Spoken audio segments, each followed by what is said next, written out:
Pedro Gómez Valderrama es una suerte de gran intelectual mundano en un mundo cerrado, relativamente aislado como era la Colombia de comienzos de siglo.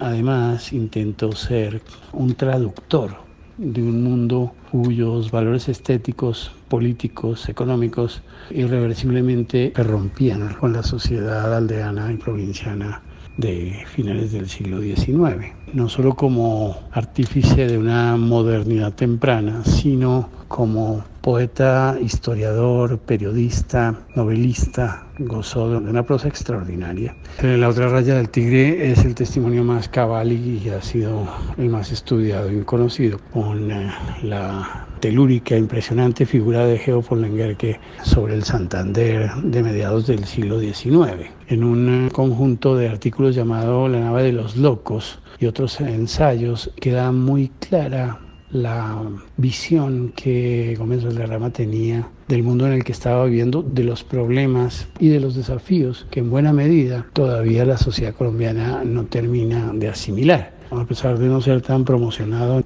ni conocido como otros grandes autores del siglo XX colombiano, su obra siempre servirá no solo para los críticos y especialistas, sino en general para los neófitos en lo que podemos llamar letras colombianas.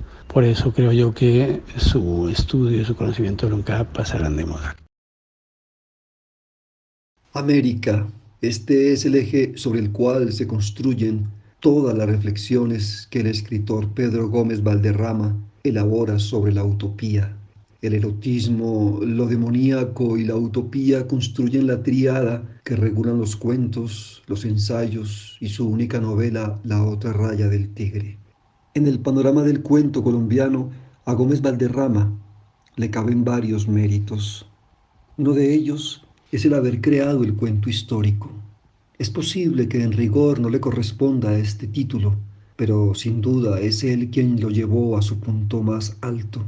El erotismo que ya has planteado en Muestras del Diablo como una manifestación enlazada con la hechicería es uno de los temas recurrentes que Gómez Valderrama forjará después, como una especie de bajo continuo, o más bien como un manantial que irriga el cauce del discurso cuentístico para revitalizarlo. Puede considerarse en cierto modo como una obsesión incansable del autor y como una forma de concebir la gama de los amores humanos. Pero es plausible también ver en este erotismo un arma y un escudo para enfrentar un ambiente literario como el colombiano de la segunda mitad del siglo XX, empobrecido por un costumbrismo católico militante y por una narrativa enfangada, literalmente, en el horror de la violencia partidista.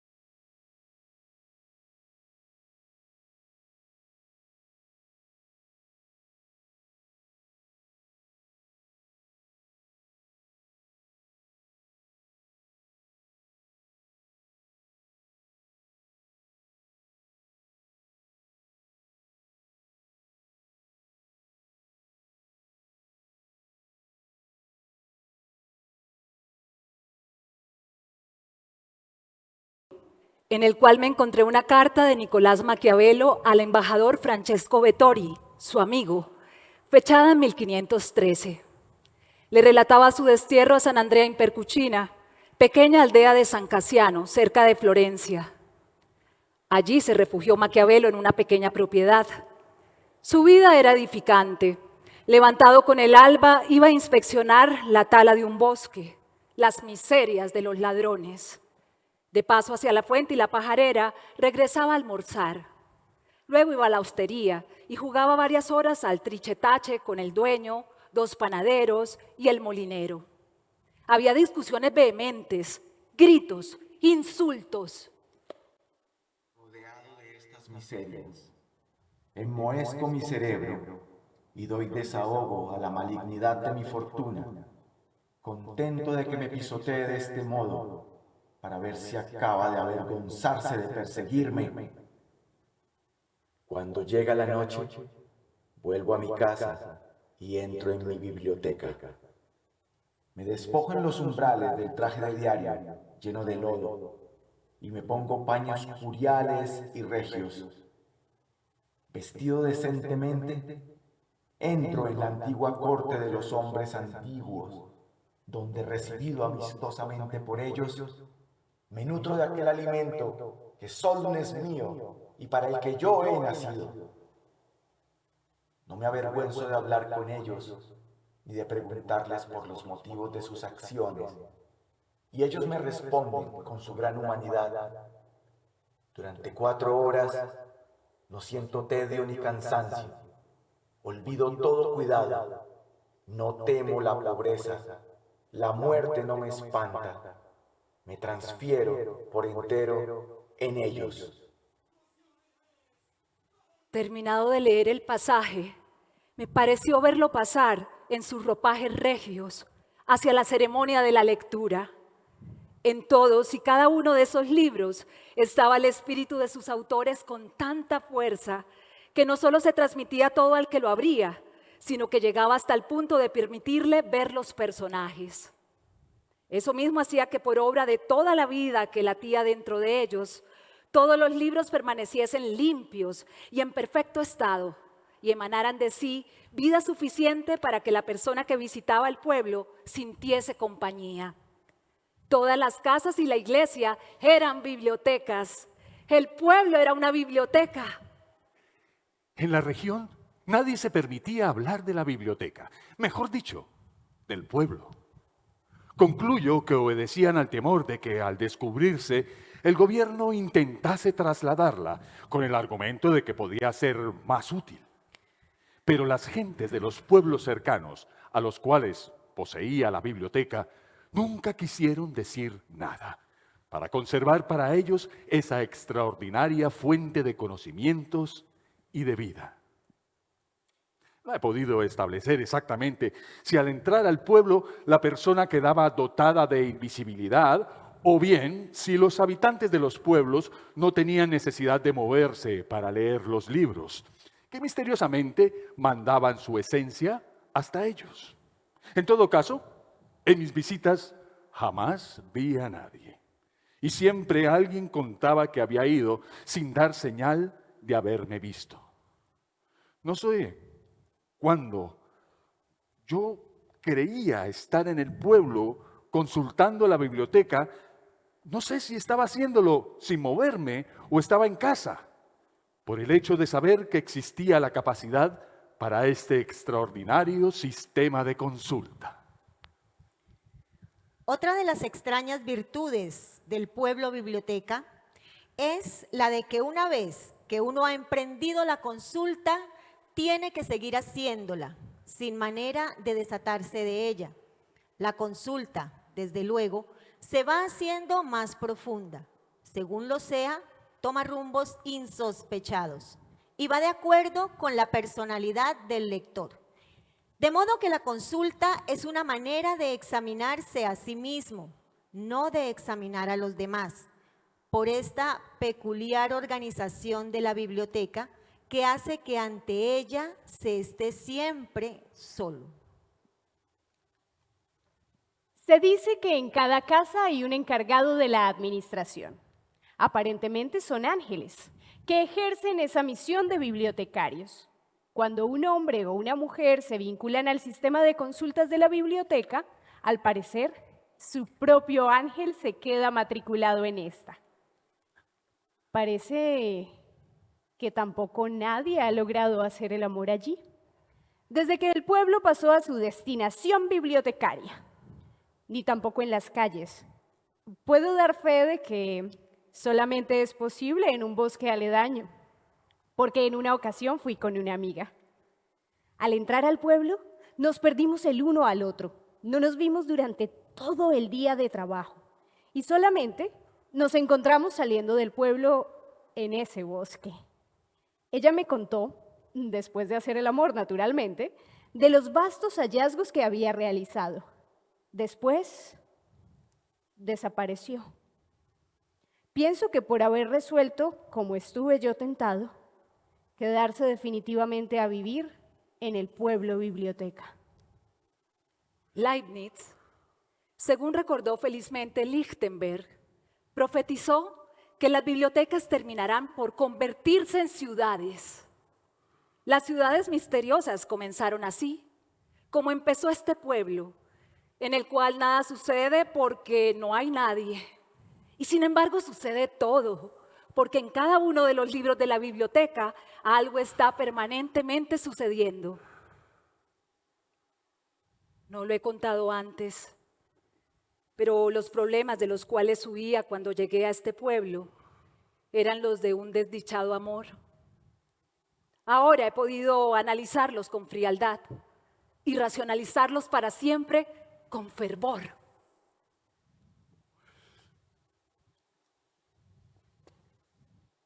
No obstante, vi por fin a una persona a quien seguramente pueden ver todos los lectores. Y que parece que tiene el peso de toda la administración. En una de las casas de la entrada del pueblo tiene su despacho. Uno entra y ella no lo ve. Es una mujer de una hermosura alucinante, que es ciega. Para ella es usted apenas una voz. En aquella dependencia se encuentran libros muy especializados de ciencias. No hay ficción ni poesía. Ella localiza al tacto cualquier volumen. Lo entrega sin hablar, lo que me ha hecho sospechar que sea muda. Pero tiene, eso sí, un oído finísimo. Llegan los libros últimos. Las entregas de todas las revistas. Nadie, sin embargo, sabe cómo, ni esto podrá saberse nunca. Hay quienes conjeturan que existe una terrible hermandad secreta que se hace cargo de todo esto. Todos los salones están pintados por dentro de verde, claro, tierno, casi aguamarina. En las tiendas abiertas hay libros en los estantes. En la plaza han puesto hace poco una terrible placa que dice: quemó todos sus libros y como un ermitaño se retiró a una biblioteca pública.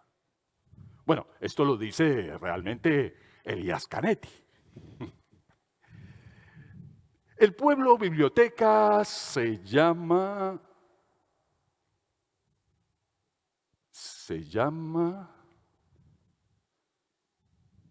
y queda en... Misteriosamente aparecen borradas todas las palabras. El libro donde está este relato inconcluso fue encontrado en un banco del parque principal de la ciudad de...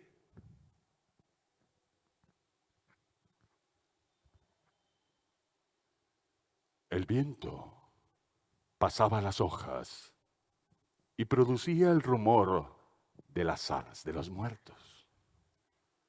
No se sabe quién lo escribió, ni qué sería del autor.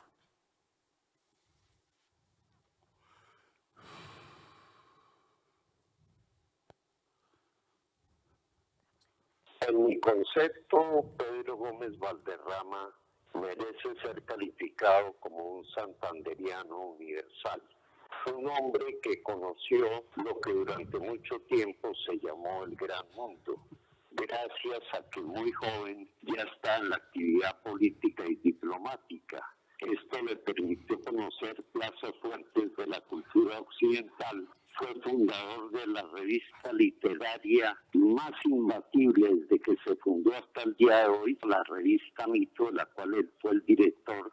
La obra de Pedro Gómez Valderrama es variada. A mí, más que un año en la Unión Soviética o la procesión de los ardientes, por muchas razones, me marcó su novela La otra raya del tigre. Esa novela está atravesada por todo el imaginario del liberalismo radical. Es sin lugar a dudas, la novela más importante producida por un santanderiano en el siglo XX. Gómez Valderrama fue ante todo un hijo de su tiempo. Se trató de tú a tú con gran parte de la generación del 27 en España y la que vino después. Conoció personalmente a escritores como Camus, gran parte de la inteligencia francesa, íntimo amigo de Jorge Gaitán Durán y Rote Lamus. Es un escritor que sigue trascendiendo.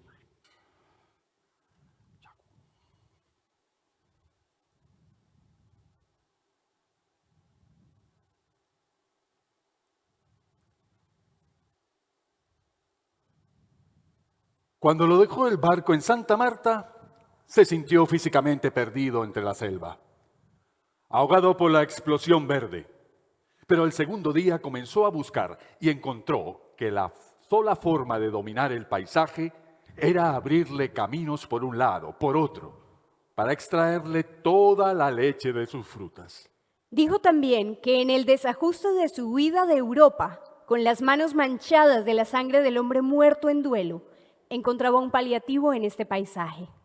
Nunca había visto un hombre más semejante que él a la tierra escogida, tal vez porque se le fue pareciendo a medida que la penetraba. Con la proa hacia el sur, el vapor se deslizó lentamente en el agua fangosa, corriente arriba del río Grande de la Magdalena. La suerte le había ayudado al encontrar a Hans, un mulato de ojos claros que balbuceaba un alemán elemental y le sirvió como traductor. Lenguerque miraba el lento paso de las costas, los plantíos medio ocultos en la vegetación de la selva. El barco seguía avanzando pausadamente. Había que subir a la cubierta y tratar de divisar los papagayos, los micos, los caimanes varados en la arena, los jabalíes, las plumas asombrosas de las garzas, las flechas de los loros. De pronto, todo pareció aquietarse. El sol comenzaba a caer. No quedaban sino los mosquitos, los jejenes que consumaban su maravillosa agresión sobre la piel de los viajeros, que se clavaban en las carnes sonrosadas de la Santa Cruz y la Nodier, que hacían que el padre Alameda se desesperase tanto dentro de su sotana blanca y a la vez la bendijera como una coraza protectora. A veces, el rugido de un tigre ponía el alerta en el paisaje, y alguien murmuraba que la selva en torno era el reino del tigre, que en la arena el tigre triunfaba, y en el agua el caimán faraónico lo derrotaba. Empezaron a remontar el río. Al fin llegaron. Lenguerque, al paso lento y firme de la mula, observa las profundidades que abren el amplio valle, las cimas que ascienden frente a él. Un paisaje nunca visto para sus ojos de extranjero, de europeo desterrado, paisaje titánico, las baldosas tremendas del camino real, el imperio del indio. Alguien le dijo en el barco que Cundinamarca significa en lengua chibcha alta región donde el cóndor se encuentra. Sus ojos exploran la distancia. Sabe que a aquellas alturas llegó de Oriente un alemán como él, de barba rubia y ojos acerados, a traer el mensaje de la conquista en la prodigiosa cita de los 3 conquistadores que se cumplió en la sabana donde hoy existe Santa Fe de Bogotá. Sabe también que el cóndor habita las grandes alturas como el caimán habita el gran río. Lenguerque, el extranjero, ve pasar las imágenes como una sucesión indefinida de paisajes, altos caminos, curvas retorcidas, valles profundos. ¿Cuánto tiempo lleva de viaje? Es ya tan largo que no logra fijarlo. Ríos y caminos, albergues y camarotes, todo se reúne en su recuerdo. Climas diversos de selva y río, refugios en el camino de la cordillera, gentes elementales con menos recodos que aquellas a las que está acostumbrado. Y los caminos, hay algo que le atrae, que le fascina. El trazo audaz, las piedras enormes en escalera, las curvas que se adosan a la topografía violenta, la naturaleza sin domar. Sentirse en un mundo extraño y ajeno, corregir los caminos, descubrir la riqueza. Su lejana conversación con el barón de Humboldt fue el impulso que le condujo a orientar su viaje hacia Colombia. Es inútil pensar en regresar. Llegaría a destiempo y además los enemigos esperan. Geo piensa en su padre, en su seca bondad, en la comprensión y el respeto mutuos de su relación. Todo ahora en carne viva y en medio de la soledad. Lenguerque piensa que los dos ruidos característicos de Santa Fe de Bogotá, Bogotá ahora, son el de las campanas y ese rumor confuso que en un principio no lograba discernir, el de las voces humanas en todos los tonos, con todo el posible diapasón, como si estuviese reunida una desmesurada procesión. Y el temor nocturno del vandalaje de los ebrios cachacos y artesanos, los tiros perdidos en la sombra, las sillas de manos con faroles, como procesiones fantásticas, los coches volcados con las ruedas metidas en las acequias de las calles, los galopes locos que se escuchan en la noche. No ande usted solo, le han dicho, después de las 6 de la tarde, hay bandas de ladrones que recorren a Bogotá. Lenguerque debe seguir el viaje, ya sabe a dónde ir.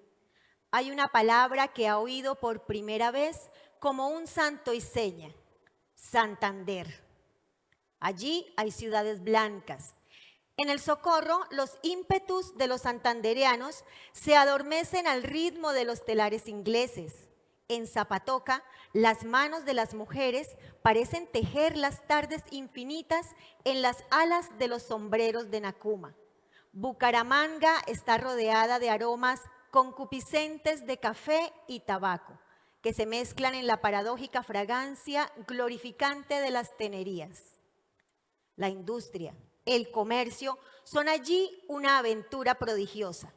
Los campesinos esperan ocultos que se les abra. Las huellas de los españoles están para seguirlas, para tentar los caminos. Lenguerque contempla el letrero que ampara la entrada de la Casa Grande, cercana a la plaza, de la cual hizo a la vez morada, oficina y almacén, para iniciar desde allí la estrategia del comercio. Ceñido a las costumbres urbanas, todas las tardes recorre las pocas cuadras que le separan del club. Cuando llegó a Bucaramanga, los señores de la ciudad vivían de sus tierras, sin muchas presunciones mercantiles. Al instalar la Casa del Comercio, la vida de Bucaramanga empezó a cambiar, a adquirir un acento febril, ignorado antes. Con la agitación comercial, la gente empezó a hablar de la necesidad de superar el progreso industrial del Socorro. Recuas de mulas cargadas de tabaco comenzaron a salir constantemente hacia el río. Otras entraban trayendo las monumentales cargas de sombreros tejidos. Llegaban de Europa bultos rotulados en idiomas extranjeros. El almacén comenzó a llenarse con un flujo y reflujo que fue cada día más abierto. Cada día aparecían bultos de forma distinta, nuevas fragancias, nuevos olores ásperos.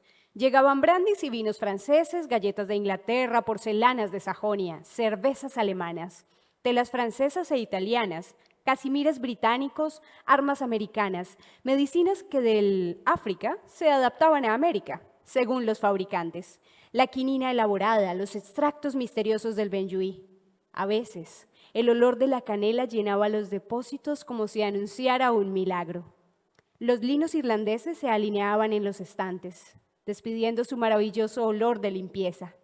Los dependientes adquirían maneras internacionales dirigidas por Hans, el mulato. El almacén para el público revestía una variedad alucinante, desde los perfumes a las maquinarias de trapiches. Las interminables filas de machetes relucían al lado de los fastuosos espejos. Al fondo, las oficinas, con escribientes atareados, recibían y despachaban pedidos, revisaban las transacciones, manejaban la correspondencia europea. Por la gran entrada, las caravanas entraban a depositar su carga o a recibir envíos para el Socorro, para San Gil, para Zapatoca. El padre Alameda, en una breve visita que hizo a Lenguerque, le dijo que la Casa de Comercio tenía toda la magnificencia y todas las tentaciones de un templo pagano. En su portafolio reposaban las cartas de crédito de los banqueros de Bremen y de Hamburgo, ya levemente deshojadas en Bogotá, al lado de algunas partituras para piano, escogidas al azar de su propia afición, Inútiles ahora Schubert, Mozart, Beethoven, Wagner. De la caja de libros seleccionan la memoria los cuentos fantásticos de Hoffmann, la edición francesa del judío errante de Eugenio Sue, que le acompañó en las horas de la travesía, y el Ivanhoe de Sir Walter Scott. Lenguerque recuerda cómo preparó su llegada, viendo a lo lejos a Bucaramanga. El comercio entra por los ojos. Por eso procuró subrayar, como en Bogotá, el acento europeo de su presentación, dándole hasta un giro más francés o inglés que el tudesco de su propia vida. Ya a la puerta de la Casa de Comercio, recuerda la plácida entrada a la ciudad, por el camino bordeado de anacos en flor y de caobos opulentos, Bucaramanga, la pequeña ciudad de casas blancas. El parque principal, lleno de mangos, de ceibas, de árboles extraños cuyos nombres iría aprendiendo trabajosamente, la iglesia modesta. Llegaron al trote por las calles empedradas. En las ventanas interrogaban ojos oscuros, los hombres sentados a la puerta en la quietud de la tarde. Los que discurrían por las calles se quedaban observando la pequeña caravana y respondían sobriamente al movimiento de saludo que llevaba al casco la mano del Lenguerque. En las cálidas noches de Girón, acariciaba el sueño de hacer algún día un rincón de Alemania en esta tierra, con una gran inmigración a la Confederación Granadina. La obsesión de traer el progreso, de tener gente para revelar la riqueza, mezclaba su poderoso atractivo en la ambigüedad de los velos políticos. Hace ya meses que partió Lenguerque hacia Alemania. Ya para entonces era parte de la vida de la ciudad. Ya se le quería y se le odiaba. Se le deseaba bien y se le envidiaba. La vida de Bucaramanga revestía un aire que, si a algunos parecía libertino, otros encontraban progresista y moderno. Quienes más añoraron a Lenguerque fueron aquellos que veían en él al descubridor, que había tenido la audacia de dar pasos definitivos progreso y abrir el camino para que otros intentaran aventuras semejantes. Su ausencia les hizo sentirse primero desamparados, luego les mostró que ellos también podían hacerlo. Y así, en el transcurso de los 6 largos meses de su viaje, fueron surgiendo nuevas empresas y otros desafiantes modos sociales, a la sombra de Lenguerque y compañía. Llegaron los alemanes. Primero Rafael Loren, el primo de Lenguerque. Después Strauss, Nortenius, Clausen, Gelkel, Hansen, Hederich, en la caravana bulliciosa de conquistadores pacíficos. Edificaban casas distintas, las decoraban con desnudos, traían de Europa frescas telas que convertían en cortinas, en edredones, en sábanas voluptuosas. Traían porcelanas, arcones y cristal. Al principio pareció absurdo a todos que tuvieran que sacar una botella de brandy para hablar de negocios. Después, en el club era una regla de oro del buen comerciante.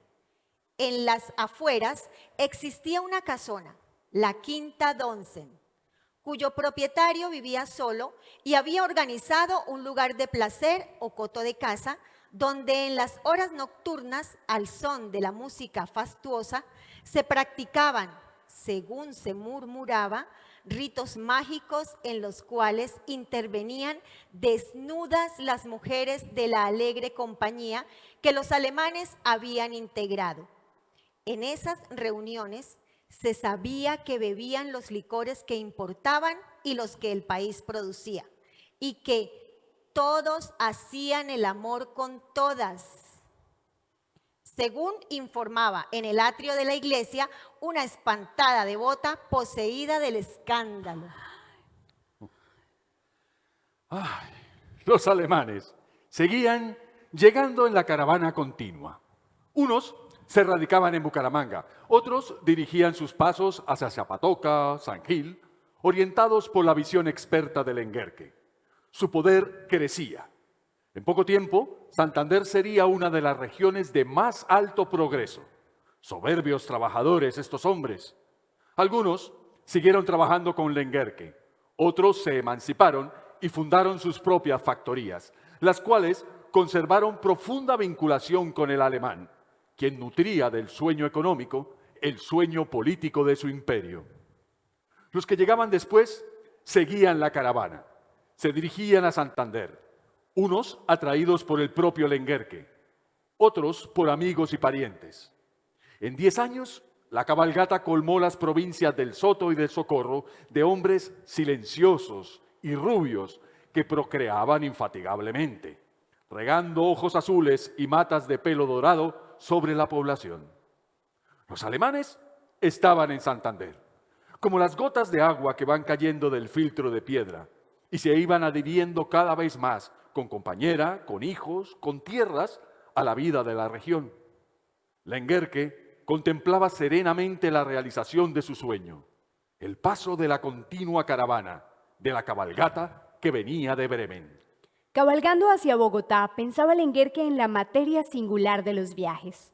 El viaje es la tierra que se mueve, es el agua. El viajero va en ella y es la tierra que anda también. El viaje es la vida que se disuelve en el comienzo de otro viaje, el de la muerte. El viaje es el camino. Los caminos que no transita nadie están muertos. Pero aún más, la materia del viaje es tan extraña que 2 viajes por el mismo camino jamás son iguales. Ninguno repite el anterior. En mi concepto, Pedro Gómez Valderrama merece ser calificado como un santanderiano universal. En cada uno, algún aspecto humano lo hace diferente. La mujer que se cruza, el guerrero derrotado, el fraile peregrino. ¿O es la naturaleza misma la que lo hace distinto? El rayo repentino, la borrasca, el sol quemante, el animal salvaje. Hay hombres que habitan las ciudades y que no lo comprenden. Para ellos todo es igual, pero bajo esa apariencia pasa un mundo con todas sus diversidades. Fragmentos de la novela La otra raya del tigre de Pedro Gómez Valderrama.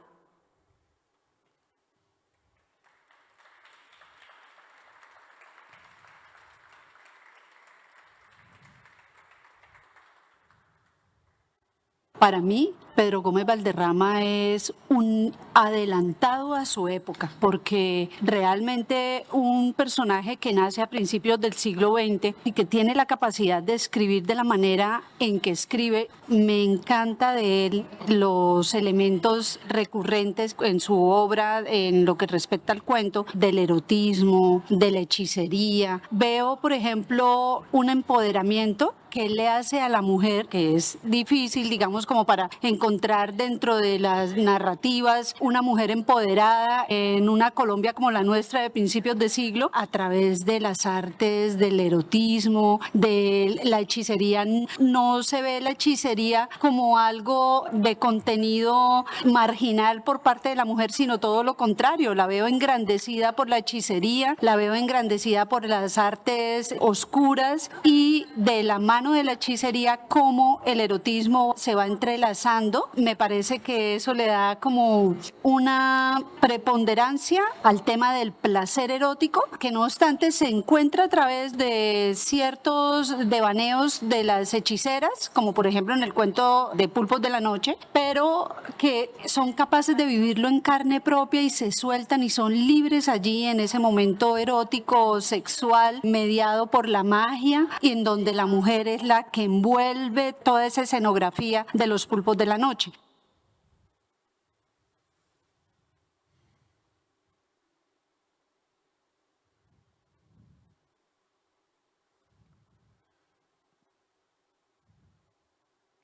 Se habían borrado los últimos resplandores del sol sobre la superficie del mar. En aquel sitio de la costa, el crepúsculo venía casi de frente, cabrilleando sobre las olas. Como la casa quedaba en alto, suspendida en las rocas, al pie de las cuales se extendía la playa semicircular, la ancha extensión de olas mansas se veía enrojecida, y en la bahía ensangrentada, la puesta del sol adquiría tonalidades de sacrificio pagano. Las ruinas estaban sumidas ya en una oscuridad de rescoldo, y la penumbra revivía la ciudad como si hubiese quedado dormida en un pasado misterioso. Las chozas de los pescadores, abrigadas a su amparo, parecían sumergidas en el agua, entre los mástiles de las barcas, bajo el conjuro de alguna vela tarda que regresaba. La leve brisa refrescaba el ambiente en la terraza. Conservaba el hielo sacramental en los vasos. El hombre, tendido en la hamaca, fumaba buscando las primeras estrellas, mientras las dos mujeres, sentadas en las mecedoras, se balanceaban perezosamente y mantenían una conversación que de pronto se enredaba con la alegre risa del alcohol. Una de ellas conservaba un sumario traje de baño, en tanto que la otra vestía de blanco, una figura clara en medio de las sombras. El hombre volvió la cabeza, abandonando la exploración del cielo. ¿Qué estás diciendo, Elisa? Le decía Rosa que en la costa todo el mundo cree en brujas. Claro que sí. Es esa influencia negra. ¿No has visto en el cuarto de la criada? Todas esas velas, esos santos y esos muñecos de cera, todos practican la brujería como parte de la religión.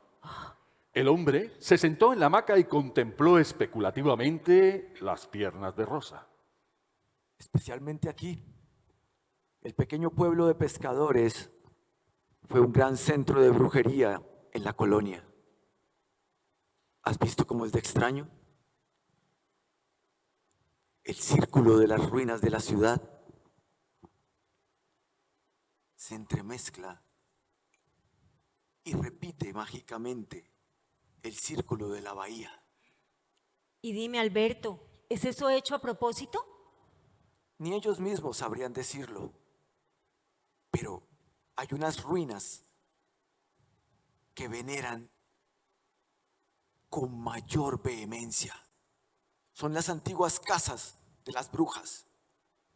Se cuenta de una de ellas que salía desnuda a pasear de noche montada en un caballo negro, que era el demonio. Elisa se había levantado. Llenó los vasos. Le pasó uno a Rosa y se acercó a la hamaca. Cuando Alberto tomó el suyo, ella se sentó a su lado y lo besó. ¿Te gustaría que yo saliera así a pasear por la playa? El hombre puso confiadamente su mano sobre las piernas de Elisa. Pues tendríamos que buscar el caballo. Pero dime, Alberto, ¿qué pasó con ellas? Él se acomodó perezosamente en la hamaca, pasando el brazo por el talle de Elisa. La Inquisición las persiguió y las apresó. Sería fascinante verlas. Pues no sería difícil.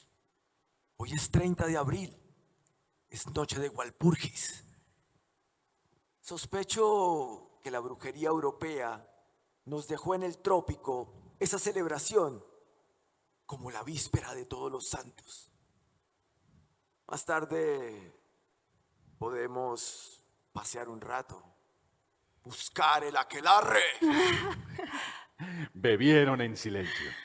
El aire empezó a hacerse más caliente y mórbido. La brisa se había aquietado.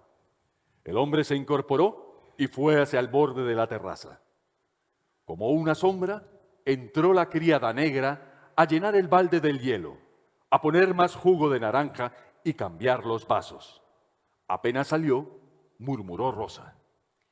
Da envidia la manera de moverse. Parece una gata y no lleva nada debajo del vestido. Elisa, con la voz ya velada por el alcohol, dijo. Con este calor, lo mejor sería andar desnudos. Sí. Contestó turbiamente su marido, pasando los ojos de una a otra mujer. Es bonita la negra Práxedis. Desciende de los mejores esclavos que trajeron a estas tierras. Con el calor descendía en el bienestar de la noche clara, la somnolencia sensual del alcohol. La hamaca se balanceaba lentamente. La brujería tiene algo fascinante. Será su misterio, lo prohibido que hay en ella. Y los ritos sexuales. La noche había caído totalmente. Se insinuaba el reflejo de la luna sobre el mar. Sorprendente la sed. Sí, estamos tomando el vodka como agua. Las invito a que demos un paseo por la playa. Luego cenaremos. Tal vez podamos ver algo. O por lo menos encontraremos una bruja perdida. ¿Todavía vuelan en escobas? Seguramente. Pero yo sospecho que es aquí, justamente en esta playa, donde se reunían. Y estoy seguro que aún siguen haciendo. Desde la medianoche hasta el canto del gallo. Empezaron a descender por las gradas de piedras hacia la arena. El calor es sofocante. ¿Por qué no nos disfrazamos de brujos y nos desnudamos? Elisa lo miró con un dudoso reproche, mezclado de curiosidad, y miró a Rosa. No he dicho nada grave. Es la naturaleza. Rosa se rió y empezó a quitarse el corpiño del traje de baño. Es la naturaleza. El licor la estimulaba, la impulsaba a liberarse. Cuando estuvo desnuda, comenzó a correr. Elisa se quitó el breve vestido y el hombre, encogiéndose de hombros, se desnudó también. Eran apenas 3 sombras blancas que corrían por la praria. Una sombra alcanzó a otra y la derribó sobre la arena blanca. Apenas se veían confusamente. La otra sombra se devolvió y se quedó quieta, contemplándolas. De pronto, se lanzó y se confundió con las sombras trenzadas. Un pulpo blanco se debatía sobre la arena, creciendo, disminuyendo, retorciéndose al borde del mar. La espuma casi lo tocaba cuando de pronto se hizo la sombra profunda. Una nube borraba la luna. El bulto claro se agitaba. Los tentáculos, las piernas, los brazos. De la sombra empezaban a salir sombras oscuras. Sombras cruzaban por el cielo. Sombras negras que caían a un sitio de la playa donde se agitaba también un monstruoso animal negro. El hombre y las mujeres enredados, mezclados, retorcidos en el pulpo blanco gemían, gritaban. Se derrumbaron, se aquietaron y se hizo un silencio. Pero el remolino de los brujos seguía. Las sombras se destacaban en la sombra. Los cuerpos desnudos de los pescadores y de las mujeres negras giraban en una loca zarabanda. Cuando se descorrió la nube y la luna pálida alumbró, todas las sombras relucientes rodearon a una sombra más alta. Las mujeres y el hombre miraban en silencio. Las sombras se deslizaban velozmente. Les rodearon, les llevaron a empujones ante la sombra negra. Y vieron entonces al enorme macho cabrío, erguido, al cual se acercaban una a una las brujas. Sumisamente besaban el trasero feroz y luego empezaban a danzar. Las 2 mujeres fueron empujadas adelante. Una a una besaron el ano monstruoso y cayeron luego en los brazos de 2 negros musculosos que las tumbaron y las abrieron en la arena. Alberto quiso lanzarse a protegerlas, cuando sin saber cómo, se encontró con la cara pegada al trasero del diablo. Y al mismo tiempo sintió unas manos que oprimían su sexo. Una negra alta y desnuda de senos poderosos le arrastró. Quiso resistirse, pero le invadió un deseo intolerable y se echó sobre ella. La orgía les envolvió. Las parejas cambiaban. Se cruzaban. Y de pronto, Cuando yacía acostado bajo otra negra, vio a Elisa que se dejaba penetrar del macho cabrío. miró al cielo. Y vio gentes volando, Hombres y mujeres volando. que descendían sobre ellos. Alguien le dio un jarro de un licor violento. Y unas frutas negras de un sabor como el del sexo. Le pareció dormirse. Levantarse. Y vio que volaba sobre la casa, Y que a su lado volaban Rosa y Elisa. ambas adormecidas. Vio los cuerpos desnudos y le pareció desearlos otra vez. Sobre el mar se tendía una levísima luz rosada. Volaban sobre la casa y oyeron el estridente canto del gallo. Fueron descendiendo mientras a su lado pasaban huyendo hacia arriba cuerpos volantes. Vieron pasar a un hombre y a una mujer que volaban trenzados. Cuando regresaban ya a la tierra, a la terraza, vieron en el borde de ella a la negra Práxedis, desnuda, los brazos en alto y las manos que sujetaban al gallo rojo y negro que abría el amanecer. Los tres se detuvieron sobre la terraza y quedaron inmóviles. Cuando pasó la última sombra, vieron a Práxedis descender a la playa y acostarse en la arena y poner el gallo contra su sexo, entre las piernas abiertas. La vieron estremecerse y cerrar los ojos. Las olas alcanzaban a lamerla. El gallo alzó de pronto la cabeza soberbia, engalló la cresta y cantó por última vez. ¿Se miraron? Se sintieron desnudos bajo la luz del día y se deslizaron a la escoba, donde se acostaron los tres. Tenían miedo y, a pesar de la luz, repugnancia del día. Elisa murmuró con voz monótona: El diablo. Me acosté con el diablo. Sí, era el demonio. ¿Qué nos pasará? El hombre se quedó en silencio. Se levantó, buscó el licor y sirvió los 3 vasos. Vamos a dormir. Mañana pensaremos. A las 3 de la tarde se descorrieron las cortinas de la alcoba y la luz lamió los 3 cuerpos desnudos. La negra Práxedis les traía, sonriente, el desayuno.